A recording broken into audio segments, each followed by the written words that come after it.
وما أرسلناك إلا رحمة للعالمين۔ السلام علیکم ورحمۃ اللہ وبرکاتہ۔ الحمدللہ کفا وسلام علی عبادہ الذین اصطفیٰ، اما بعد۔ محترم ناظرین کرام، سیرت-un-Nabi صلی اللہ علیہ وسلم کی آج کی نشست میں ہے نبی صلی اللہ علیہ وسلم پر ظلم و ستم۔ نبوت کے 34 سال جب کھلم کھلا دعوت کا اعلان ہو گیا، مشرکین نے بڑی کوشش کی کسی طریقے سے کارروائی کی جائے اور یہ دعوت نہیں پھیلے، تو ان لوگوں نے میٹنگ کی، لیکن اس کے باوجود بھی جو طریقہ ان لوگوں نے اختیار کیا کہ یہ قرآن جادو ہے، نبی صلی اللہ علیہ وسلم جادوگر ہیں، کاہن ہیں، مجنون ہیں، اس کے باوجود بھی دعوت و تبلیغ میں کامیابی مل رہی ہے، لوگ اسلام کے اندر آ رہے ہیں۔ تو مشرکین نے، سرداران قریش نے پھر میٹنگ کی، آپس میں میٹنگ کی، 25 لوگ بیٹھے، جس کا سربراہ صدر جو تھا، پریسیڈنٹ جو تھا، ابو لہب نبی صلی اللہ علیہ وسلم کا چچا تھا۔ اس کمیٹی نے غور و خوض کیا، پورے غور و خوض کرنے کے بعد، آپس میں صلاح و مشورہ کرنے کے بعد، منتھن کے بعد اس نتیجے پر پہنچے کہ اب تو جسمانی طور پر تکلیف پہنچانی ہے، پریشانی میں ڈالنا ہے، چاہے جو ہو جائے، اور نبی صلی اللہ علیہ وسلم کو بھی نشانہ بنانا ہے۔ لیکن لوگ اس لیے سامنے نہیں آتے تھے کیونکہ نبی صلی اللہ علیہ وسلم کی ذات ایسی تھی کہ دوست اور دشمن دونوں کے دل میں آپ کی بڑی محبت تھی۔ لوگ آپ کو عزت کی نگاہ سے دیکھتے تھے، آپ امانت دار تھے، آپ سچے تھے، تو اس لیے جرأت نہیں کر پاتے تھے، ہمت نہیں کر پاتے تھے کہ نبی صلی اللہ علیہ وسلم کو تکلیف تھے۔ دوسری چیز، ابو طالب تھے جو نبی صلی اللہ علیہ وسلم کے چچا تھے اور نبی صلی اللہ علیہ وسلم کے سپورٹ میں تھے۔ یہ الگ بات ہے کہ وہ اسلام نہیں لائے، تو ان کی شخصیت کی وجہ سے بھی دوسرے لوگ نبی صلی اللہ علیہ وسلم کو تکلیف نہیں پہنچا سکتے تھے۔ تو اب کیا ہوا، گھر کے اندر ہی سے آدمی شروع ہوا، اور ہم اور آپ جانتے ہیں اس کا نام ابو لہب ہے۔ ابو لہب نبی صلی اللہ علیہ وسلم کا چچا ہے اور پہلا گستاخ رسول ہے جس نے نبی صلی اللہ علیہ وسلم کی شان میں گستاخی کی ہے۔ صحیح بخاری کتاب التفسیر حدیث نمبر 4770، نبی صلی اللہ علیہ وسلم نے کہا کہ میں تم لوگوں کو ڈراتا ہوں، تو کہا تیرے ہاتھ برباد ہو جائے، تو ہلاک کو برباد ہو جائے، اسی لیے جمع کیا تھا۔ تو اللہ تعالیٰ نے سورہ تبت نازل کر دی۔ ابو لہب نبی صلی اللہ علیہ وسلم کے پیچھے پڑا رہتا۔ مسند احمد کی روایت حدیث نمبر 16023، ربیہ بن عبادہ الدیلی کہتے ہیں رضی اللہ تعالیٰ عنہ کہ نبی صلی اللہ علیہ وسلم ذی المجاز مارکیٹ میں جاتے اور لوگوں کو اللہ کی طرف بلاتے اور کہتے یا ایھا الناس قولوا لا الہ الا اللہ تفلحوا، اے لوگو ایک اللہ کو مان لو تم لوگ کامیاب ہو جاؤ گے۔ نبی صلی اللہ علیہ وسلم جب بیان کر کے چلے جاتے تو اس کے پیچھے پیچھے ایک آدمی آتا، وہ کہتا انہ سابع کاذب، کہ جو آدمی ابھی بیان کر کے گیا ہے یہ محمد، یہ بے دین ہے، جھوٹا ہے۔ تو دیکھا آپ نے کہ نبی صلی اللہ علیہ وسلم کی دعوت پر اب ٹکراؤ کہاں سے؟ گھر سے۔ تو آپ کی مخالفت آپ کے گھر سے ہوگی، اس لیے تیار رہنا ضروری ہے۔ کتنے بھائی بہن ایسے ہیں ان کے ماں باپ صحیح اسلام پہ نہیں ہیں، ٹکراؤ کی صورت ہے، لیکن انہیں پیار محبت سے کام کرنا ہوگا۔ گھر والے چاہے کچھ بھی کریں، پیار محبت سے کام کرنا۔ تو نبی صلی اللہ علیہ وسلم نے کبھی بھی اپنے چچا ابو لہب کو کچھ نہیں کہا، آپ اپنا کام کرتے رہے، آگے بڑھتے رہے، وہ پیچھے پیچھے آتا، لگے رہتا، کوشش کرتا، نبی صلی اللہ علیہ وسلم پیچھے نہیں ہٹے۔ پھر اسی طریقے سے کافروں نے آپس میں مشورہ کیا کہ نبی صلی اللہ علیہ وسلم کو ڈائریکٹ تکلیف دی جائے۔ تو ایک آدمی اٹھا، عقبہ بن ابی معیط، بڑا منحوس آدمی، کمینہ آدمی، نالائق آدمی، اس نے نبی صلی اللہ علیہ وسلم کو تکلیف دی۔ نبی صلی اللہ علیہ وسلم کے چچا ابو لہب نے بھی تکلیف دی۔ بعثت سے پہلے کہا جاتا ہے کہ نبی صلی اللہ علیہ وسلم نے اپنی 2 صاحبزادیوں رقیہ اور ام کلثوم کا نکاح ابو لہب کے 2 بیٹوں عتبہ اور عتیبہ سے کی تھی، لیکن اس کے بعد اس نے سختی کی اور دونوں کو طلاق دلوا دی، یہ بھی بیان کیا جاتا ہے۔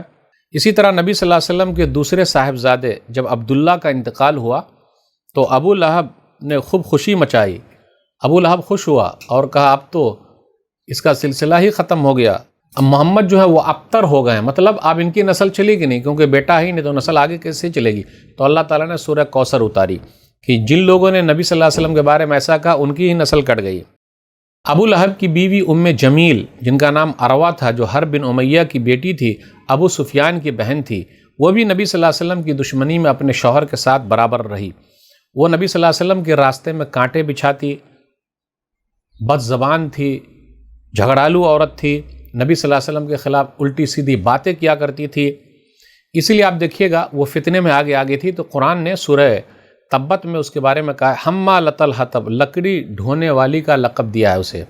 قرآن نے اس کے بارے میں کہا ہے، اس کی مذمت بیان کی، اس کی برائی بیان کی ہے۔ وہ رسول اللہ صلی اللہ علیہ وسلم کی تلاش میں رہتی۔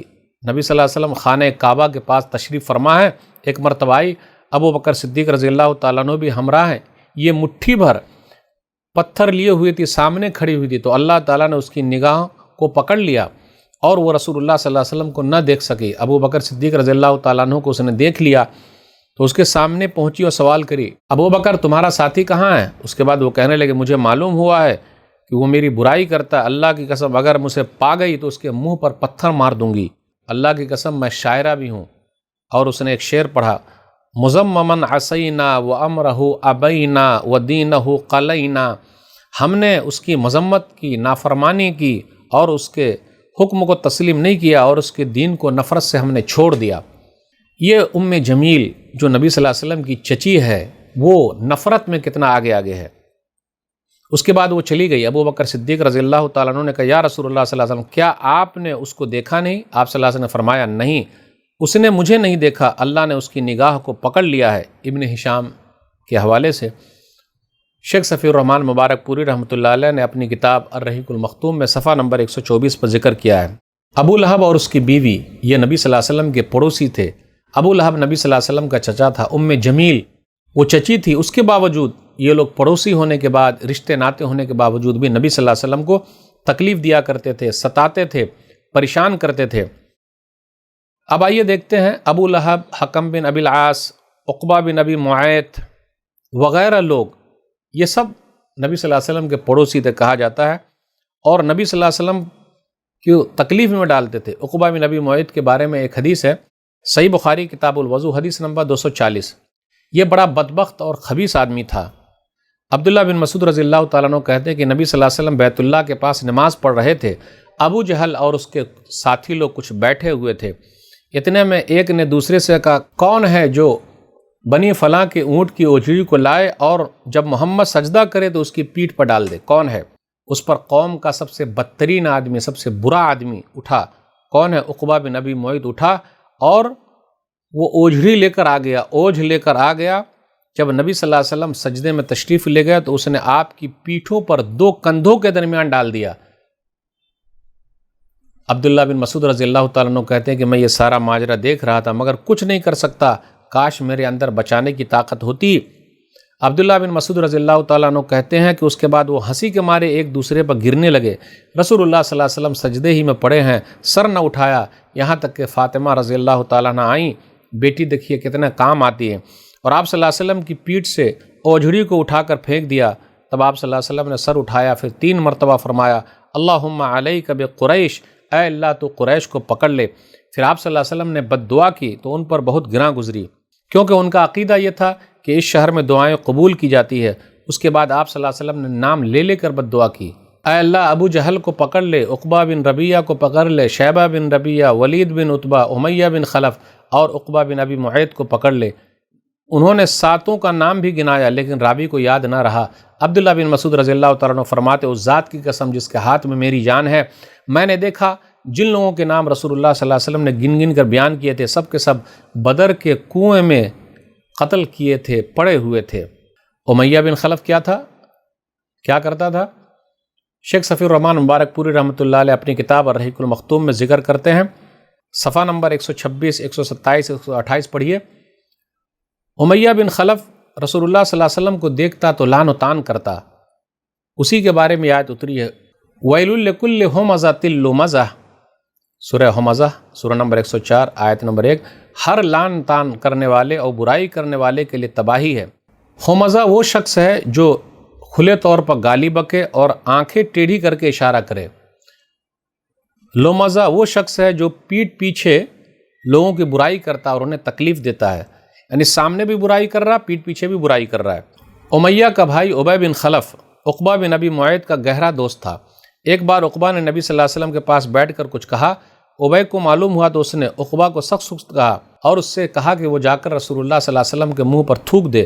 خود عبی بن خلف نے ایک مرتبہ ایک بوسیدہ ہڈی لا کر توڑ دی اور ہوا میں پھونک کر رسول اللہ صلی اللہ علیہ وسلم کی طرف اڑا دی۔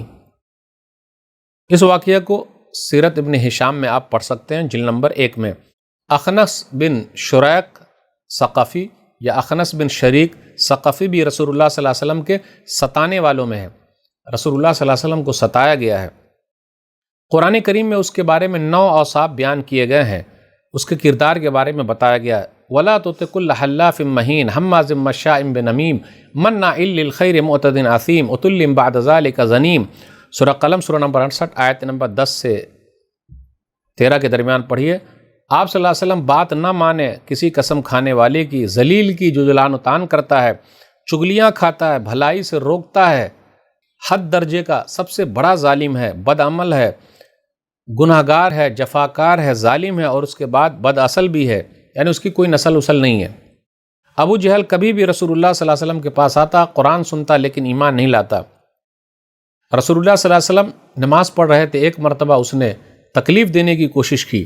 صحیح مسلم کی ایک روایت ہے، صحیح مسلم کتاب الجنہ حدیث نمبر 2797، نبی صلی اللہ علیہ وسلم کو نماز پڑھتے ہوئے دیکھا تو اسی دن سے آپ صلی اللہ علیہ وسلم کو نماز سے روکتا رہا۔ ایک بار نبی صلی اللہ علیہ وسلم مقام ابراہیم کے پاس نماز پڑھ رہے تھے، اس کا گزر ہوا، دیکھتے ہی بولا، محمد کیا میں نے تمہیں اس سے منع نہیں کیا تھا؟ ساتھ ہی دھمکی بھی دی۔ رسول اللہ صلی اللہ علیہ وسلم نے بھی ڈانٹ کر سختی سے جواب دیا۔ اس پر وہ کہنے لگا، محمد مجھے کاہے کی دھمکی دے رہے ہو؟ دیکھو اللہ کی قسم اس وادی مکہ میں میری محفل سب سے بڑی ہے۔ اس پر اللہ تعالیٰ نے یہ آیت نازل فرمائی، فَلْيَدْعُ نَادِيَهُ، اچھا تو وہ بلائے اپنے محفل کو، ہم بھی سزا کے فرشتوں کو بلائے دیتے ہیں۔ یہ سورہ الگ سورہ نمبر 96 کی آیتیں ہیں۔ ایک مرتبہ ابو جہل نے کہا، اللہ کی قسم محمد آپ حضرات کے روبرو، آپ حضرات کے سامنے اپنا چہرہ خاک آلود کرتا ہے؟ جواب دیا گیا، ہاں۔ اس نے کہا، لات عزا کی قسم اگر میں نے اس حالت میں اسے دیکھ لیا تو اس کی گردن رونت دوں گا اور اس کا چہرہ مٹی پر رگڑ دوں گا۔ صحیح مسلم کی یہ روایت ہے، حدیث نمبر 2797۔ اس کے بعد اس نے رسول اللہ صلی اللہ علیہ وسلم کو نماز پڑھتے ہوئے دیکھا اور وہ آپ صلی اللہ علیہ وسلم کی گردن کو روندنے کے لیے آگے بڑھا۔ اچانک کیا دیکھتا ہے کہ وہ اپنی ایڑی کے بل پیچھے پلٹ رہا ہے اور دونوں ہاتھ سے بچاؤ کر رہا ہے۔ لوگوں نے کہا، ابو الحکم تمہیں کیا ہو گیا ہے؟ یہ کنیت تھی اس کی۔ میرے اور اس کے درمیان ایک آگ کی خندق ہے، ہولناکیاں ہیں اور پر ہیں۔ رسول اللہ صلی اللہ علیہ وسلم نے فرمایا، لو دنا منی لاختفته الملائکۃ عضوا عضوا، اگر وہ مجھ سے قریب ہوتا تو فرشتے اس کا ایک ایک ٹکڑا کر دیتے، اس کی بوٹی بوٹی کر ڈالتے، اس کے عضو کو اچک لیتے۔ ناظرین اکرام، نبی صلی اللہ علیہ وسلم کو ستایا گیا۔ یہ آج کے درس میں یہ چند باتیں تھی۔ آگے یہ ذکر ہوا کہ نبی صلی اللہ علیہ وسلم کے صحابہ کرام کو کیسے ستایا گیا ہے۔ اللہ سے دعا ہے کہ اللہ تعالی ہم لوگ کو نبی صلی اللہ علیہ وسلم کی سیرت کو پڑھنے، سمجھنے اور صبر کرنے کی توفیق دے، پیغام کو لوگوں تک پہنچانے کی توفیق دے، آمین۔ والسلام علیکم ورحمۃ اللہ وبرکاتہ۔ وما أرسلناك إلا رحمة للعالمين